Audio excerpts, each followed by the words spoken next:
Welcome back to Man from the Mist video. For those of you new, my name is Barry.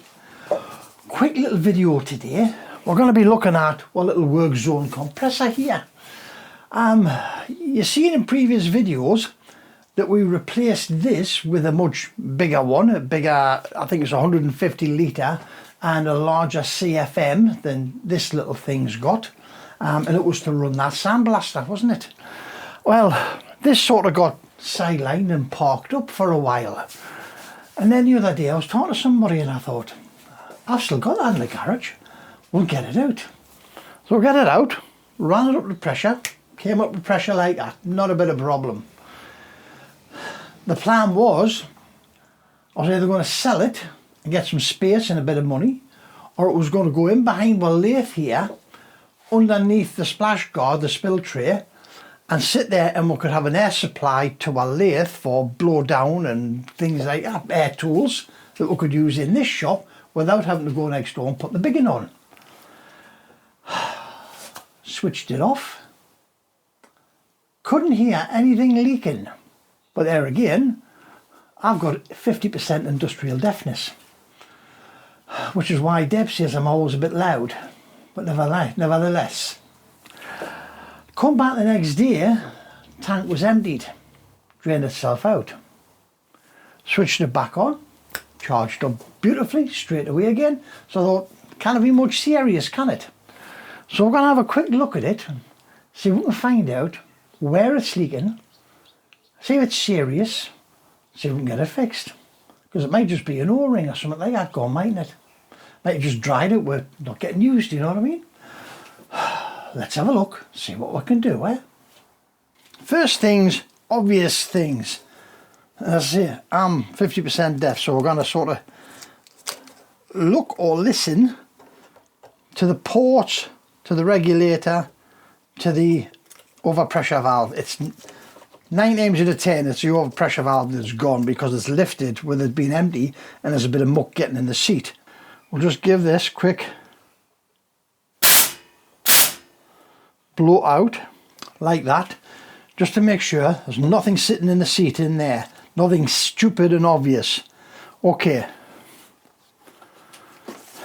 in my bottle we have got nothing more than soapy water, that's all. Soapy water. We're going to spray it into these ports here, because in these ports, you see down in the bottom of there's 2 O-rings, one on that side, one on that side. What can happen is those O-rings can dry out and start passing the seat behind it. The seat that's behind it in there starts weeping past them in here. It could also be a regulator, or it could be any one of these joints on the tank or on the regulator and the switch itself. Let's start by putting a bit of soapy water into all of them and just watching, see if there's any leaks, any bubbles, because this will bubble up.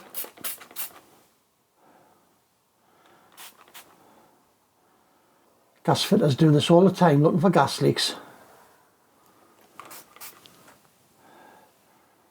Look on the regulator, nothing. Second side.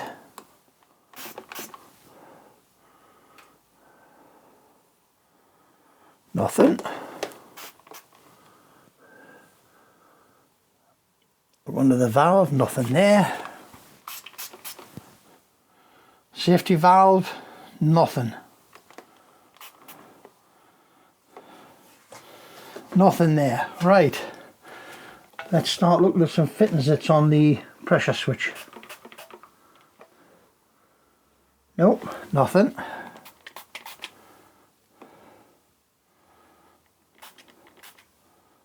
Nothing. So look at the end cap here. There we go, look at that.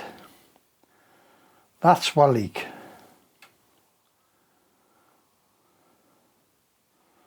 Right, that was quick and easy, wasn't it? Huh? The cap on the end of that T-joint is leaking. So let's depressurize the compressor and let's get the cap off have a look inside to see what we need to do to fix it. Oh, forgot to mention, compressed air in my book is more dangerous than electricity. So be very, very careful what you're doing with it. Make sure, like that your canister is discharged before you access it, before you open it up to the atmosphere. And when you're putting it back together, test it slowly and incrementally. And like where we've had this off, this fitting, cover it with something that's going to kill the energy should it come out. Because if that comes out, it's 7 bar, that flan, that bolt and cover, believe me, it will go straight through those windows and halfway up the garden before it stops. If it hits you, probably going to do an awful lot of damage to you. Plus the air as well, the compressed air behind it's not doing you any favour. And you need to change your underpants because the noise of this lot discharging rapidly will be horrendous. Let's crack on with the video.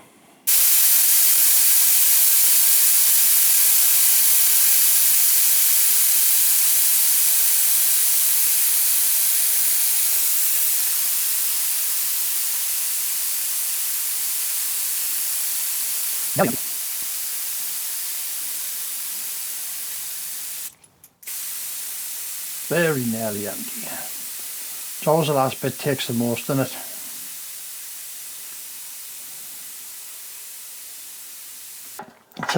Let's have this cap off of here.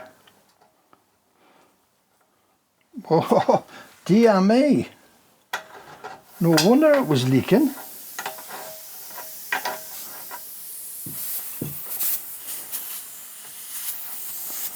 Remember, there's still 8 or 9 psi in there. Not a lot. Once you take my hand off. Oh, that's your non-return valve, man, isn't it? That's what that is. That's your non-return valve.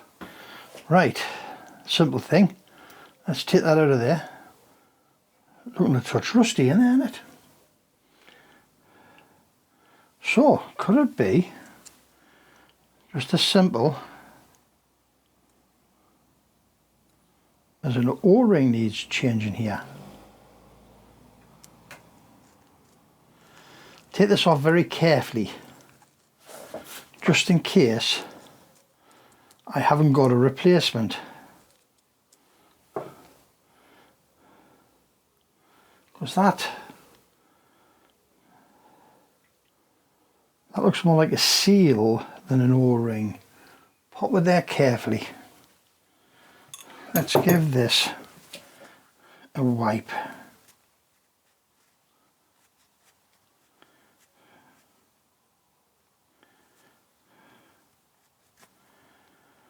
That's got a bit of a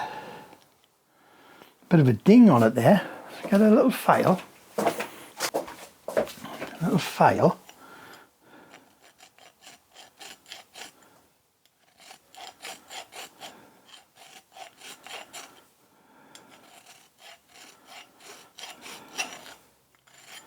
I wonder if that's took a hit at some point. Something either dropping on it. You see, it didn't take much to clean it up. Either something dropping on it, or something's definitely hit it and dinged it up. Right, let's have a look for O-rings. That looks a good fit, good match. It's a bit on the thick side.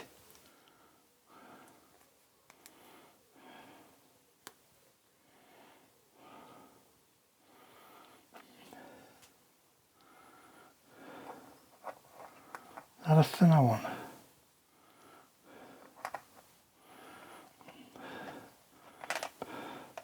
Just trying to find a one that's maybe, that may be a better one. It's because it's thinner diameter, smaller diameter than this one. Where's my pick?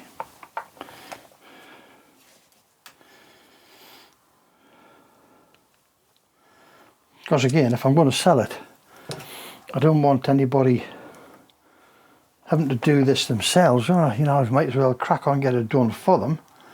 Or if I don't get it sold, as I say, it'll go on behind the lathe. Okay, let's try that. Put safety valve back in, reassemble it.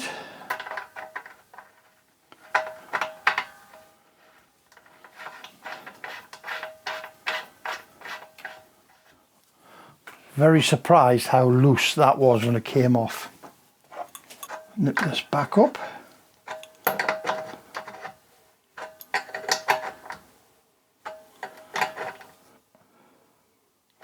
I don't think this needs to be tight. That'll do. Get a towel, fold it up, and put that in there like that, away from the moving parts, just in case that lets loose. I don't fancy putting my new doors and my new windows out with it. In fact, I'm going to turn that.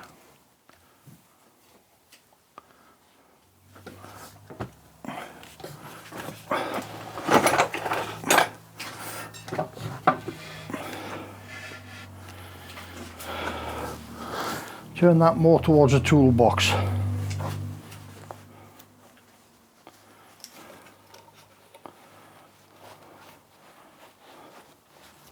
Okay, now we'll bring that up to pressure a little bit.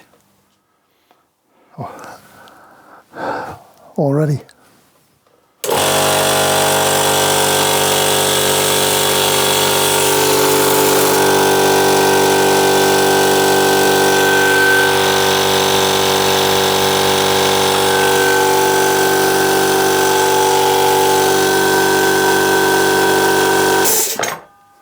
Right, we're up to 3 bar.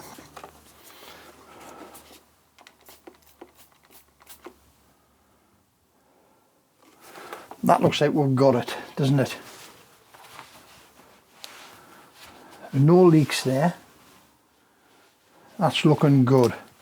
Right, let's put that back on. As I say, I don't fancy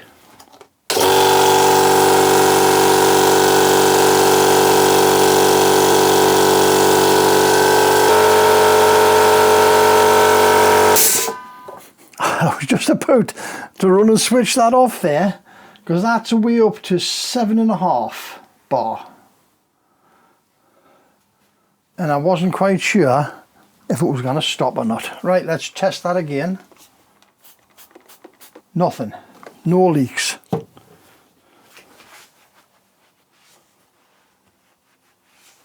I'll tell you what we're going to do now. We're going to switch that off at the plug so it cannot restart. We're going to leave that overnight. We'll unplug the hose so that we'll kind of get any leaks through fittings or pipes, and we'll leave that overnight, see if that pressure remains constant. Some of you might have noticed my nice new facade here. Earlier in the week we took all of the old woodwork out of there, the window, the door, because the door was only 27-inch. We're putting in a nice wide 1 metre door and a new window. Door and window has got opaque glass in them.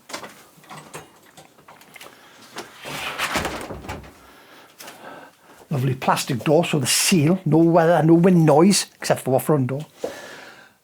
Opaque glass, people on the outside can't see in, even with the lights on at night time. And during the day we get much more even light. It's like having a big studio lamp there shining light in, as opposed to direct harsh light coming in. Fingers crossed it should be better. It's definitely quieter in here because you haven't got the wind noise rattling through all the gaps that were there. A little bit better for security as well, isn't it? Right, let's skip to tomorrow and see if this is still holding pressure. Back in the morning.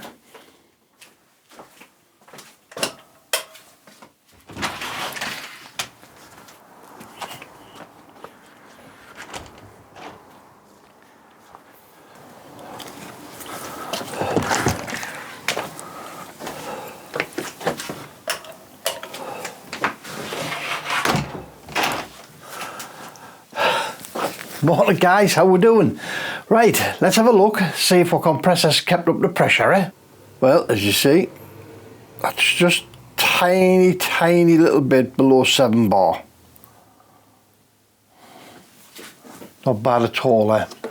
And we've got the GoPro 7 working again today. God knows what happened to that. As I see, you can see in that clip quite clearly on the device, that camera is still running, and yet it just didn't record anything. So let's have a quick look at all the fittings again, make sure that everything is still sealed up, eh?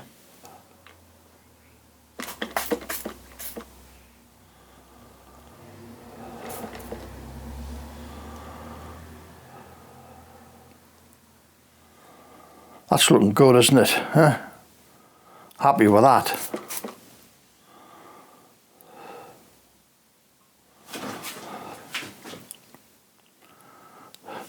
As I say, that is sitting slightly, very slightly below 7 bar, and it could well be due to the fact that the cylinder has cooled overnight. It is cooler now than it was last night, so it could well be just the fact that the air has settled itself down in the tank.